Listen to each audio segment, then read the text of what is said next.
Amino acid metabolism chapter का one of the important topic phenylalanine and tyrosine जो aromatic amino acid है, इसके अंदर क्या पढ़ना है बोले तो ये फिनाइलएलानिन कैसे टायरोसिन के अंदर कन्वर्ट होता है, और नेक्स्ट ये टायरोसिन का डिग्रेडेशन कैसे होता है बोले तो मेटाबॉलिज्म कैसे होता है, और नेक्स्ट हमारे बॉडी के अंदर क्या यूज़ है, ये टायरोसिन का क्या यूज़ है, और लास्ट अगर टायरोसिन मेटाबॉलिज्म के अंदर क्या तो अल्टरनेशन हुआ तो हमारे बॉडी के अंदर क्या डिसऑर्डर कंडीशन आता है, इसके बारे में पढ़ने का है।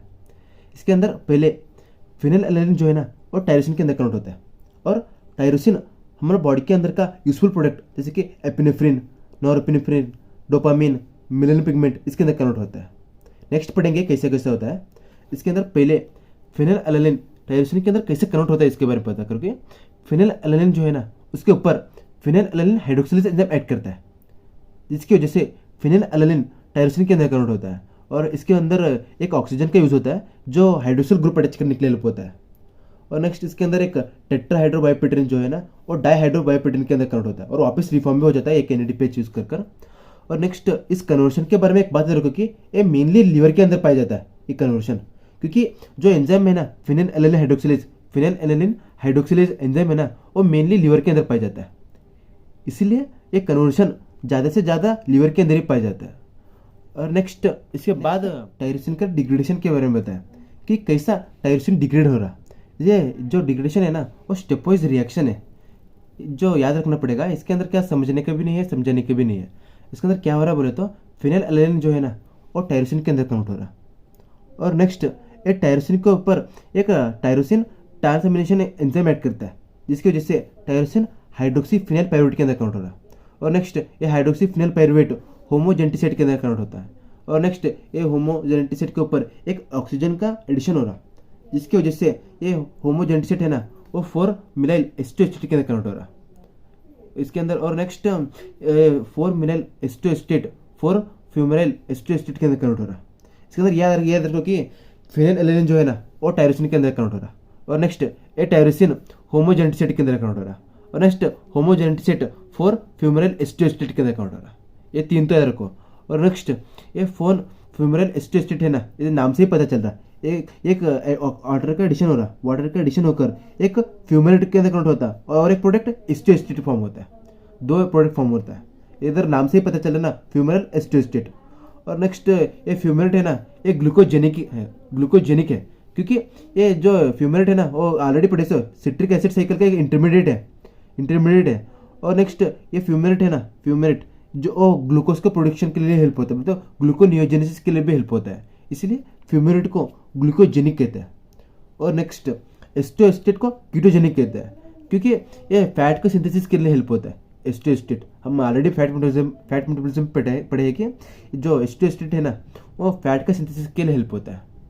और नेक्स्ट के बाद टायरोसिन का यूजेस के बारे में बताएं कि हमारे बॉडी के अंदर क्या यूज़ है टायरोसिन का। उसके अंदर पहले सिंथेसिस ऑफ मेलानिन बोले तो हमारे बॉडी के ऊपर बोले तो जो स्किन का कलर है, हमारा आई का कलर है, हमारा हेयर का कलर है, उस सभी में मेलानिन पिगमेंट पाया जाता है।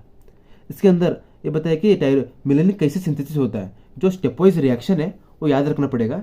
इसके अंदर क्या हो रहा है बोले तो जो टायरोसिन है ना टायरोसिन के ऊपर टायरोसिनेज एंजाइम ऐड करता है, जिसकी वजह से टायरोसिन 3,4 डाइहाइड्रोक्सी फिनाइलएलानिन के अंदर कन्वर्ट होता है। और नेक्स्ट इसके ऊपर वापस से टायरोसिनेज एंजाइम ऐड करता है और डोपाक्विनिन के अंदर कन्वर्ट होता है। और नेक्स्ट इधर याद रखो कि डोपाक्विनिन के ऊपर डायरेक्टली सिस्टीन अटैच हो जाता है, सिस्टीन अटैच होकर एक रेड मिलिन पॉलीमर फॉर्म होता है। और नेक्स्ट ये डोपाक्विनिन है ना वो ल्यूकोडोक्रोम के अंदर कन्वर्ट होता है। और नेक्स्ट ये ल्यूकोडोक्रोम 5,6 डाइहाइड्रोक्सी इंडोल के अंदर कन्वर्ट होता है। और नेक्स्ट इसके ऊपर वापस से टायरोसिन एक्ट करता है और इंडोल 5,6 क्विनोन के अंदर कन्वर्ट होता है। और नेक्स्ट ये मेलानोक्रोम के अंदर कन्वर्ट होता है, और नेक्स्ट ये ब्लैक मेलानिन पॉलीमर फॉर्म करता है। इसके अंदर इतना याद रखो कि टायरोसिन जो है ना टायरोसिन वो डोपाक्विनिन के अंदर कन्वर्ट हो रहा है। First step, second step. इधर ये बात याद रखो कि ये इंपॉर्टेंट याद रखो कि टायरोसिनेज एंजाइम ऐड कर रहा है इसके ऊपर, क्योंकि जो हमारे बॉडी के अंदर जो स्किन के ऊपर व्हाइट पैचेस आता है ना व्हाइट पैचेस वो मेन इसका डिफिशियंसी की वजह से तो आता है, क्योंकि अगर टायरोसिनेज एंजाइम का डिफिशियंसी हुआ तो हमारे बॉडी के अंदर हाइपोपिगमेंटेशन होता है, हाइपोपिगमेंटेशन जिसकी वजह से हमारा स्किन के ऊपर व्हाइट पैचेस पड़ते हैं। और नेक्स्ट टायरोसिन डोपाक्विनिन के अंदर कन्वर्ट होता है, और नेक्स्ट ये डोपाक्विनिन इंडोल 5,6 क्विनोन के अंदर कन्वर्ट होता है, इतना याद रखो। और नेक्स्ट इंडोल 5,6 क्विनोन के जिसकी वजह से ये ब्लैक मेलिन पॉलीमर फॉर्म होता है। और नेक्स्ट ये डोपा क्विनोन के ऊपर सिस्टीन अटैच हो जाता है जिसकी वजह से रेड मेलिन पॉलीमर फॉर्म होता है, इतना याद रखो। और नेक्स्ट एक बात रखो कि जो हमारा स्किन के अंदर मेलानोसाइट रहता है, मेलानोसाइट के अंदर मेलानिज्म रहता है और मेलानिज्म के अंदर मेलानिन फॉर्म होता है, इतना याद रखो। इसके अंदर ये सिंथेसिस के अंदर इतना याद रखो कि टायरोसिन डोपाक्विनोन के अंदर कन्वर्ट हो रहा है, डोपाक्विनोन इंडोल 5,6 क्विनोन के अंदर कन्वर्ट हो रहा है। और next indole 5,6 quinone black melanin polymer form हो रहा है और इधर डायरेक्टली सिस्टीन अटैच होकर रेड मेलानिन पॉलीमर फॉर्म हो रहा है। और next synthesis of thyroid hormone के बारे में बताया कि बोला हमारा थायराइड के अंदर कैसा थायराइड हार्मोन फॉर्म होता है। इसके अंदर क्या होता है बोले तो थायरोग्लोबिन जो प्रोटीन है ना, इसके और एक्टिवेटेड आयोडीन दोनों के बीच में रिएक्शन होता है जिसकी वजह से मोनो डाइआइडोथायरोक्सिन फॉर्म होता है। और नेक्स्ट इसका भी रिएक्शन, इसका भी कन्वर्जन होता है, कन्वर्जन होकर थायरोक्सिन और ट्राइआइडोथायरोक्सिन फॉर्म होता है। ये थायरोक्सिन है ना, थायरोक्सिन ये मेन थायराइड हार्मोन है जो 4 आयोडीन से बनता है। इसको क्वाड्रा आइडोथायरोक्सिन भी कहते हैं, मतलब क्योंकि 4 आयोडीन है इसके अंदर। और डायरेक्टली जो थायरोग्लोबिन है ना, थायरोग्लोबिन उसके ऊपर प्रोटियोलाइटिक ब्रेकडाउन भी हुआ ना, एंजाइमेटिक ब्रेकडाउन भी हुआ ना, तो भी हम थायरोक्सिन फॉर्म कर सकते हैं जो थायराइड हार्मोन है मेन। और नेक्स्ट इसके बाद टायरोसिन जो है ना वो कैटेकोलामिन्स का सिंथेसिस के लिए भी हेल्प होता है। और नेक्स्ट एक कैटेकोलामिन्स का एक इंपॉर्टेंट बात रखो कि एक कैटेकोल का एमिनो डेरिवेटिव रहता है कैटेकोलामिन्स। और एग्जांपल के लिए डोपामिन, एपिनेफ्रिन, नॉरएपिनेफ्रिन। और नेक्स्ट सिंथेसिस का रिएक्शन है, इसके अंदर क्या हो रहा है बोले तो जो टायरोसिन है ना, टायरोसिन के ऊपर टायरोसिन हाइड्रोक्सिलेज एंजाइम ऐड करता है जिसकी वजह से टायरोसिन डाइहाइड्रोक्सी फिनाइलएलानाइन के अंदर कन्वर्ट होता है। और नेक्स्ट ए डाइहाइड्रोक्सी फिनाइलएलानाइन डोपामिन के अंदर कन्वर्ट होता है। और नेक्स्ट ए डोपामिन नॉरएपिनेफ्रिन के अंदर, नॉरएपिनेफ्रिन एपिनेफ्रिन के अंदर। इसके अंदर ये याद रखो, ये इंपॉर्टेंट ये याद रखो कि टायरोसिन जो है ना, टायरोसिन और डाइहाइड्रोक्सी फिनाइलएलानाइन के अंदर कन्वर्ट हो रहा है और इधर एंजाइम टायरोसिन हाइड्रोक्सिलेज एक्ट कर रहा है। और नेक्स्ट ये तो प्रोडक्ट है ना, डोपामिन, नॉरएपिनेफ्रिन, एपिनेफ्रिन, ये तो याद रख सकते हैं इतना, ये डाइहाइड्रोक्सी फिनाइलएलानाइन याद रखो। और नेक्स्ट इसका लोकेशन बोले तो कहाँ पाया जाता है रिएक्शन बोले तो मेनली एड्रेनल मेडुला, बोले तो जो किडनी के ऊपर है ना एड्रेनल मेडुला उसके अंदर पाया जाता है। ये मेन एक कैटेकोलामिन्स का सिंथेसिस है ना वो एड्रेनल मेडुला के अंदर पाया जाता है। और नेक्स्ट एक कैटेकोलामिन्स का फंक्शन के बारे में बताया कि जो एपिनेफ्रिन, नॉन एपिनेफ्रिन है ना वो कार्बोहाइड्रेट और लिपिड के मेटाबॉलिज्म के लिए हेल्प होता है। और नेक्स्ट ये कैटेकोलामिन्स ब्लड प्रेशर को इंक्रीज करने के लिए भी हेल्प होता है क्योंकि इमरजेंसी हार्मोन भी बोलते हैं ना, एपिनेफ्रिन, नॉन एपिनेफ्रिन। और नेक्स्ट और डोपामिन और नॉन एपिनेफ्रिन और न्यूरोट्रांसमीटर के जैसे ऐड करता है ब्रेन के अंदर। इतना ही था कैटेकोलामिन्स का, इतना ही था इसका ये सिंथेसिस है। और नेक्स्ट इसका लोकेशन, इसका फंक्शन। और नेक्स्ट इसके बाद डिसऑर्डर्स के बारे में बताया कि जब हमारे बॉडी के अंदर टायरोसिन मेटाबॉलिज्म का कुछ अल्टरनेशन हुआ तो हमारे बॉडी के अंदर डिसऑर्डर कंडीशन डेवलप होता है जैसे कि पार्किंसन डिसीज। इस डिसऑर्डर कितने भी पढ़ रहे हैं ना उसके अंदर मेन ये पार्किंसन डिसीज और फेनिलकेटोन्यूरिया, ये 2 इंपॉर्टेंट है, ये दोनों को याद रखो। 8-10 डिसऑर्डर्स है मगर उसके अंदर मेन ये 2 है। इसके अंदर पहले पार्किंसन डिसीज, इसको शेकिंग पैल्सी भी कहते हैं। बोले तो नाम से ही पता चल रहा है ना, हमारे बॉडी के अंदर कुछ इनवॉलेंट्री मूवमेंट चलता है अपने आप, बोले तो शेक होता है हमारा बॉडी। और नेक्स्ट हमारा फेस एक्सप्रेशनलेस रहता है। और नेक्स्ट मस्कुलर रिजिडिटी आता है। और नेक्स्ट इसका मेन ये क्यों हो रहा है, ये सब ये कैरेक्टर्स हमारा बॉडी के अंदर क्यों आ रहा है, इनवॉलेंट्री मूवमेंट्स क्यों आ रहा है बोले तो हमारे बॉडी के अंदर डोपामिन डिक्रीज हो जाता है, डोपामिन का प्रोडक्शन डिक्रीज हो जाता है जिसकी वजह से ये शेकिंग पैल्सी बोलते पार्किंसन डिसीज आता है हमारे बॉडी के अंदर। इसके अंदर ये ट्रीटमेंट क्या है बोले तो हम डायरेक्टली डोपामिन को इंजेक्ट नहीं कर सकते क्योंकि जो डोपामिन अगर डायरेक्टली इंजेक्ट किया है हमारे बॉडी के अंदर तो ब्रेन की तरफ नहीं जाता अपने आप। इसीलिए हम क्या करते बोले तो डीओपीए को एडमिनिस्ट्रेट करते हैं। बोले तो क्या बोले तो डाइहाइड्रोक्सी फिनाइलएलानाइन को हम इंजेक्ट करते हैं हमारे बॉडी के अंदर जो ब्रेन के पास जाता है, ब्रेन के पास जाकर डोपामिन के अंदर कन्वर्ट होता है। तो हम डायरेक्टली डोपामिन को इंजेक्ट नहीं कर सकते, हम ये डाइहाइड्रोक्सी फिनाइलएलानाइन को इंजेक्ट करते हैं जिसकी वजह से ये डाइहाइड्रोक्सी फिनाइलएलानाइन है ना वो ब्रेन के अंदर डोपामिन के अंदर कन्वर्ट होता है। और नेक्स्ट इसके साथ ही साथ हम डोपा एनालॉग्स को भी ऐड करते हैं क्योंकि जो ये कन्वर्शन हो रहा है ना ये ब्रेन के डायरेक्टली ब्रेन के पास नहीं जाता है, तो दूसरा टिश्यू के पास भी जाता है, उधर डोपामिन अगर प्रोडक्शन हुआ तो उधर कुछ डिसऑर्डर कंडीशन डेवलप होता है ना, इसीलिए हम डोपामिन एनालॉग्स को इसलिए ऐड करते हैं क्योंकि हमारा दूसरा बॉडी के दूसरी तरफ डोपामिन प्रोडक्शन नहीं हो रहा, तो साइड इफेक्ट्स को रिड्यूस करने के लिए हम डोपामिन एनालॉग्स को यूज करते हैं। और नेक्स्ट इसके बाद फिनाइलकेटोन्यूरिया, बोले तो इधर फिनाइलकेटोन्यूरिया ये बात रखो कि फिनाइल टायरोसिन के अंदर कन्वर्ट हो रहा है, इसके अंदर phenyl alanine hydroxylase enzyme act करते हैं। अगर इस एंजाइम का डिफिशियंसी हुआ और डिफेक्ट हुआ तो फिनाइलकेटोन्यूरिया आता है। इसके अंदर क्या हो रहा है बोले तो अगर ये डिफिशियंसी हुआ बोले तो टायरोसिन के अंदर कन्वर्ट नहीं हो रहा, जिसकी वजह से ये फिनाइल एलानिन है ना और phenyl pyruvate, phenyl estate, phenyl lactate के अंदर कन्वर्ट होता है। और नेक्स्ट इसके वजह से हमारा सीएनएस बोले तो हमारे ब्रेन के ऊपर क्या इफेक्ट है बोले तो मेंटल रिटार्डेशन होता है, बोले तो मेंटल रिटार्डेशन हो जाता है हमारे बॉडी के अंदर ये एक कंपाउंड की वजह से। और नेक्स्ट ऑन पिगमेंटेशन बोले तो ये जिसके वजह ये टायरोसिन इधर टायरोसिन कन्वर्ट हो रहा है, टायरोसिन मेलानिन के अंदर कन्वर्ट नहीं हो सकता है, जिसकी वजह से हमारे बॉडी के अंदर मेलानिन का डिफिशियंसी होता जिसकी वजह से हाइपोपिगमेंटेशन होता है, बोले तो बॉडी के ऊपर हम व्हाइट पैचेस आ जाते हैं, व्हाइट पैचेस हाइपोपिगमेंटेशन होता है मेलानिन का डिफिशियंसी की वजह से। और नेक्स्ट इसके बाद नेक्स्ट फिनाइलकेटोन्यूरिया का डायग्नोसिस के बारे में बताया।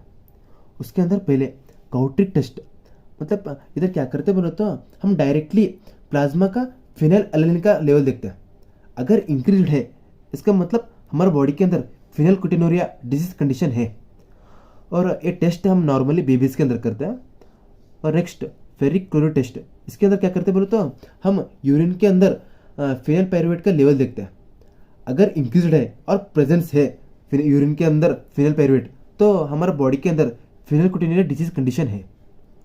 और नेक्स्ट इसका ट्रीटमेंट के बारे में बताया कि ट्रीटमेंट के अंदर क्या करते हैं बोले तो हम जो फूड खाते हैं ना, हम खाना खाते हैं ना, उसके अंदर टायरोसिन का कॉन्सेंट्रेशन ज़्यादा रहना, वही फिनाइल एलानिन का कॉन्सेंट्रेशन डिक्रीज रहना, क्योंकि इधर क्या हो रहा बोले तो इस डिसीज के अंदर एंजाइम का डिफिशियंसी हो रहा है, कन्वर्जन का डिफिशियंसी हो रहा, इसीलिए हम क्या करते हैं बोले तो डायरेक्टली टायरोसिन कंटेनिंग फूड खाना, वही फिनाइल एलानिन कंटेनिंग फूड नहीं खाना।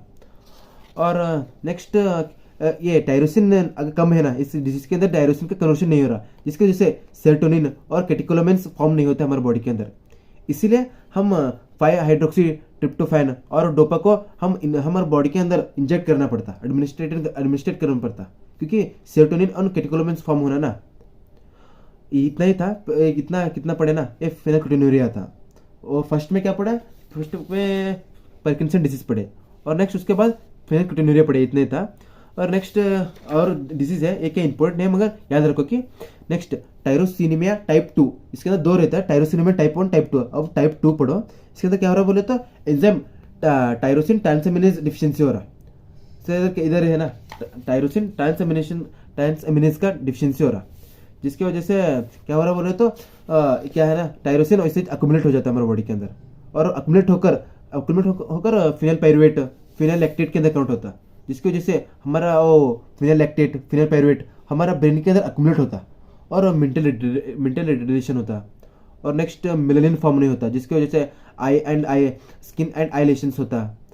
और नेक्स्ट नियोनेटल टायरोसिनेमिया, बोले तो इसके अंदर क्या हो रहा है बोले तो hydroxy phenyl pyruvate dehydrogenase enzyme deficiency हो रहा, जिसकी वजह से क्या हो रहा है, जिसकी वजह से ये जो है ना हाइड्रोक्सी फिनाइल पायरुवेट वो होमोजेंटिसेट के अंदर कन्वर्ट नहीं होता।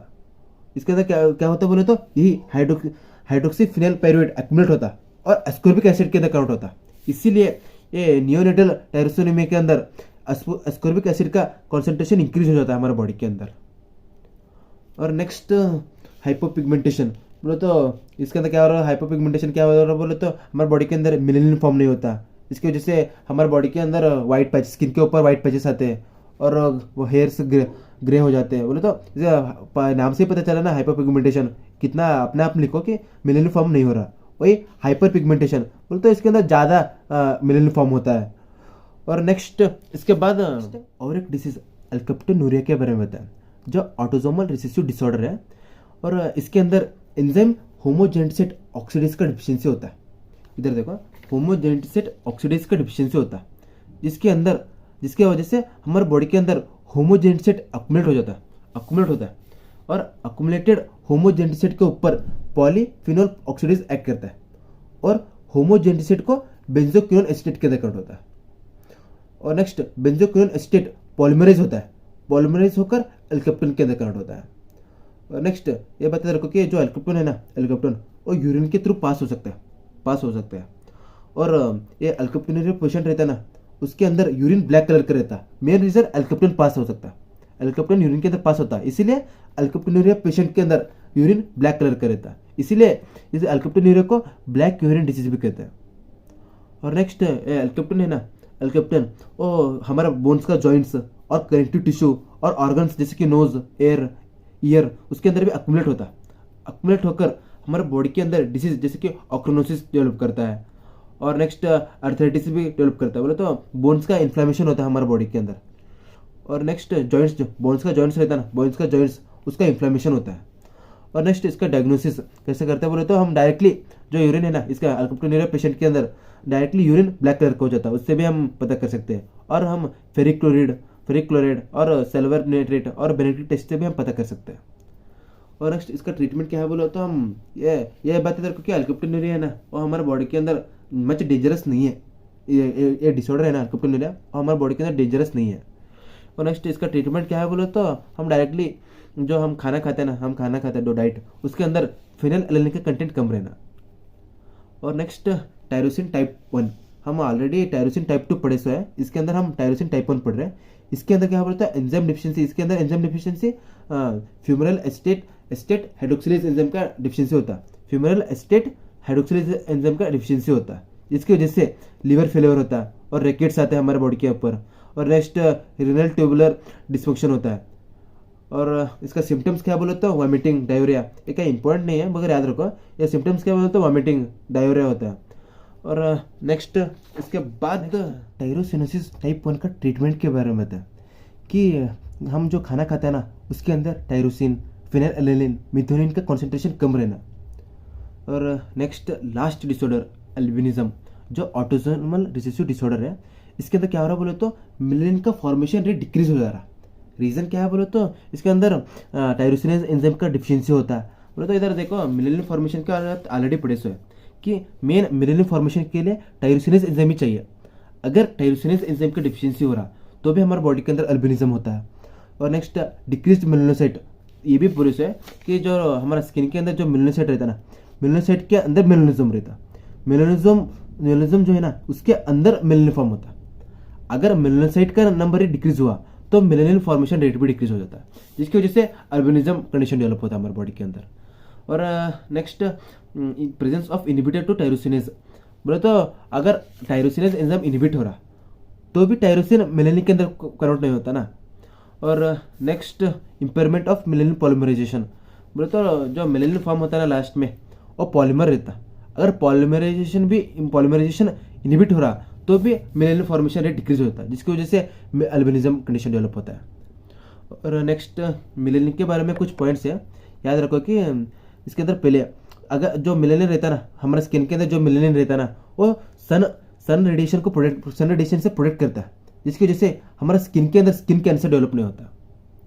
और नेक्स्ट फोटोफोबिया, मतलब फोटो बोले तो लाइट, फोबिया बोले तो डरना, बोले इंटॉलरेंस। हमारा आँख है ना, अगर हमारे आंखों में अगर मेलानिन पिगमेंट नहीं रहा तो हमारा आँख इंटॉलरेंट होता इन लाइट से, इसके लिए भी हमारा मेलानिन हेल्प होता है।